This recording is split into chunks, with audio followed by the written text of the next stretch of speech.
লেখাপড়া শিখতে পারে, সেই জন্য আমরা তাদেরকে বিশেষ স্কলারশিপ দিয়েছি, তাদের সন্তানদেরকে স্কলারশিপ দিয়েছি। প্রায় 150 জনের মতন চা শ্রমিক পরিবারের সন্তানদেরকে আমরা স্কলারশিপ দিয়েছি। এর বাইরে আমরা এখানে দেখেছেন, আপনারা এই হাজার হাজার মানুষ দেখেছেন যে প্রতিবন্ধী মানুষ কয়েকজন এসেছেন এই মঞ্চে, তাদের হাতে তাদের চিকিৎসার জন্য আমরা 50,000 কাউকে, 10,000 কাউকে আমরা টাকাটা তুলে দিয়েছি, চেক তুলে দিয়েছি।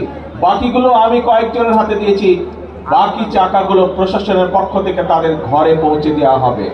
প্রিয় ভাই বোনেরা, নিশ্চয়ই আপনাদের মনে আছে আমাদের মিল কারখানা চলবে, বন্ধ হয়ে যাবে। সেই জন্য আমাদের মিল কারখানাগুলোকে আমরা প্রোটেকশন দিয়েছি, সেই ব্যবস্থা আমরা এই বাজেটের মধ্যে রেখেছি।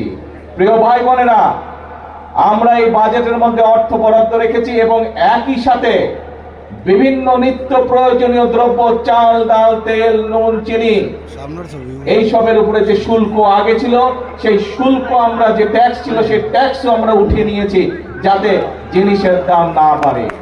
জনগণের কথা চিন্তা করে আমরা 60টি নিত্য প্রয়োজনীয় দ্রব্যের উপর থেকে আমরা শুল্ক প্রত্যাহার করে নিয়েছি এই বাজেটে। এখন প্রিয় ভাই বোনেরা, যেই বাজেটে এই দেশ আমাদের 20 কোটি মানুষের 40 কোটি হাতকে শ্রমিকের হাতে রূপান্তরিত করতে হবে, তাহলেই আমরা এই বাংলাদেশের ভাগ্যের পরিবর্তন করতে পারবো। প্রিয় ভাই বোনেরা, অনেকেই ওই যে যারা বিভ্রান্ত ছড়াতে চায়, এরা আবার কি বলে জানেন? এরা বলে ফ্যামিলি কার্ডের টাকা কোথা থেকে আসবে, কৃষক কার্ডের টাকা কোথা থেকে আসবে।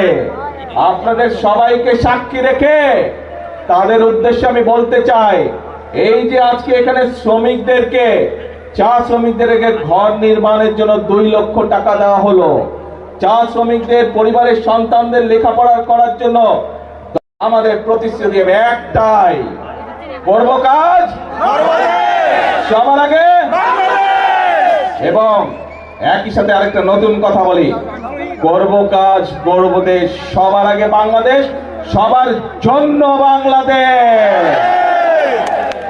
করব কাজ সবার আগে, সবার জন্য বাংলাদেশ। আল্লাহ হাফেজ, বাংলাদেশ জিন্দাবাদ। আল্লাহ হাফেজ।